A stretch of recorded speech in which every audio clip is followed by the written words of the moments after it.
the Macaiole, and he was shocked the art world when he exhibited, as his entry at an exhibition in Paris, a defecating dog that was cast in bronze. You weren't supposed to cast in bronze things of that kind. He was a Macaiole painting. The Macaiole painters were these revolutionary painters that you must understand that Italy is a very, very new country. It started becoming united from 1848, and it didn't actually pull itself together as fully as a nation until 1870. And all these young painters actually fought against the Bourbons in the south, against the Habsburgs in the north, for a united Italy. And whenever there was a ceasefire and the lines were redrawn, the place they fled to was Tuscany, because it was the only republic and a place where they could be safe. So they gathered in Florence and they met in a particular cafe on Via Cavour, and they discussed all the liberation of Italy, but they also discussed what is the new art that we are going to make in the new country that we are going to make, in the new built Italy. And this is a picture that Adriano did of them sitting in their cafe in Via Cavour, discussing, the art of the future.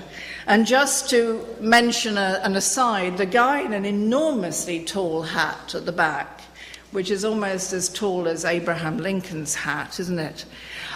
He was actually an artist called Silvestro Lega, and he, inside his hat, kept rolled up posters, a pot of glue and a brush, and whenever he was in a street where there were no police, he whipped out his posters and glued them up on the wall, calling for the independence of Italy. So in that hat is a glue pot. But just to go on, though what they were discussing as the new art of Italy, and it very much came from the idea of Mazzini, and then it goes on into Baudelaire and into the French and into the Impressionists. It begins in Italy, is this idea of a new art that reflects the reality of our times, the actual things, instead of going back to neoclassicism and the Greeks and the Romans, to actually paint the women and the peasantry and the fields and the ordinary things of Italy, and to fight against the oppression of women, of peasantry, of Jews, of Protestants. And this work may not immediately strike you as particularly revolutionary, but if you look at it, it is a peasant woman. It's not just a woman, it is a peasant woman. And she's in her milking shoes, and she's just finished breastfeeding her baby, and it is that extraordinary moment in breastfeeding, and if, as mothers you probably know this, when the baby's had enough and it reaches back and gives you a smile, it says thank you, and there's this extraordinary smile between the mother and the baby, and you can almost hear the laughter between these two figures. Now, nothing like this had ever been cut before or shown before. A peasant woman breastfeeding, showing her humanity and maternity. This is something absolutely extraordinary. And it won a prize in the Turin exhibition of 1880. And unfortunately, no one ever came up with the money to cut it in marble, so it's still in gesso, so it's pretty fragile. Now, from this work, he became really quite famous and cut the head. He did the portraits of two of the great poets, or revolutionary poets. One was Carducci, and the other was Leopardi, and those two portrait busts also exist in Florence. And Carducci was so moved by this work that he actually wrote a poem to it, which was called Santa Natura. And the unique thing, really, and it's a seminal work. It's a work where all the modern painters and sculptors that have followed this work have done two themes. One is mother, whether, you know, Boccione, Balla, and so on have done mothers. And the other is they have done the laugh. And again, you find a whole series of Italian paintings of people painting people laughing. But it's in this work that you have the two together, which is really rather extraordinary. And the other thing about Adriano Cecioni, which is so interesting, is he's one of the first people who he cared very deeply about the family and about women, but he also cared about children. And he produced these extraordinary pictures, which I cannot get copies of, I can't get photographs of, showing the exploitation of working children in factories and working on benches.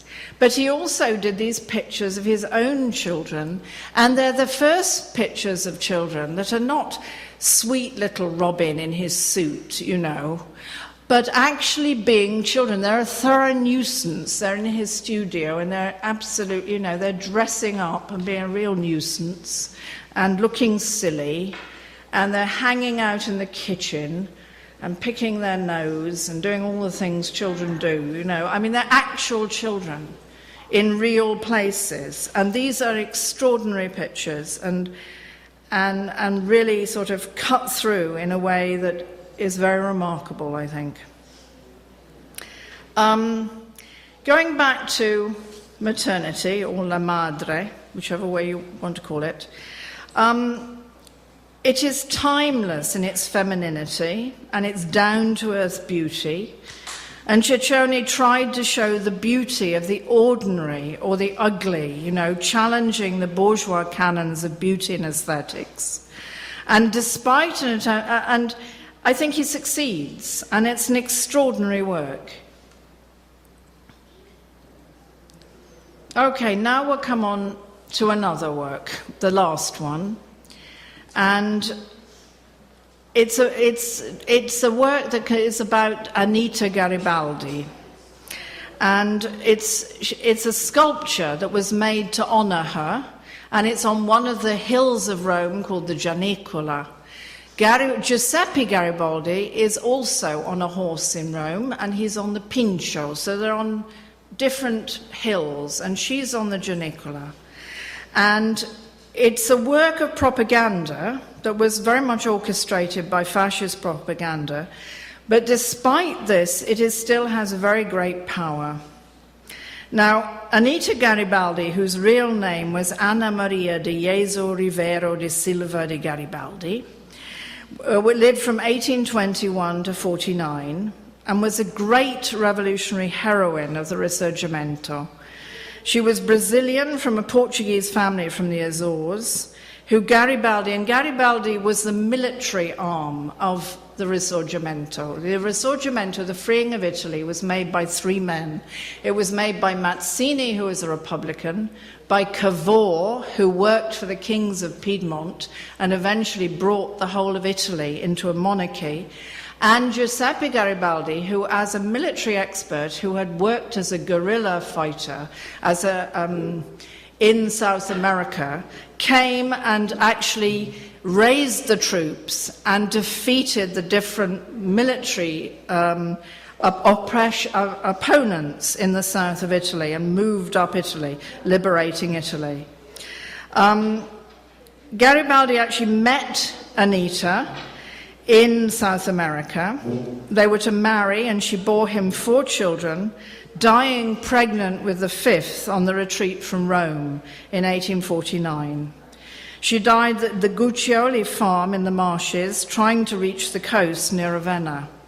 She had been married very young to an abusive older husband, and she ran off with Garibaldi, who it is reported to have whispered to her the first time he met her, "You must be mine."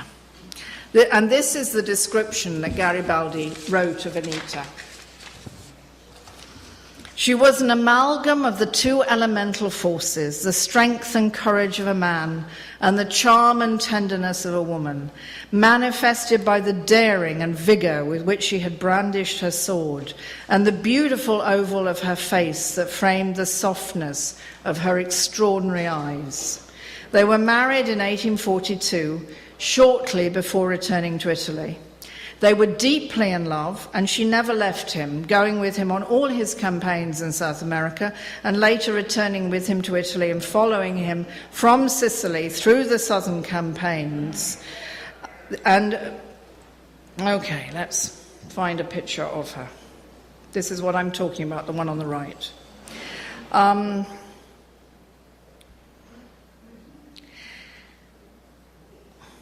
Now, what they are recording in the monument, because eventually it was decided that she must be honoured as well as Garibaldi, and what they selected from her history, a moment in Garibaldi's early biography when he did not return from a battle in Uruguay, and Anita, who had just very recently given birth to a child who was called Miniti, took her baby in her arms and got on her horse and took her gun, and she searched the battlefield, and she found the wounded Garibaldi, and she hauled him onto her horse, thereby saving his life. And this particular statue that is now on the Janicula was made by Mario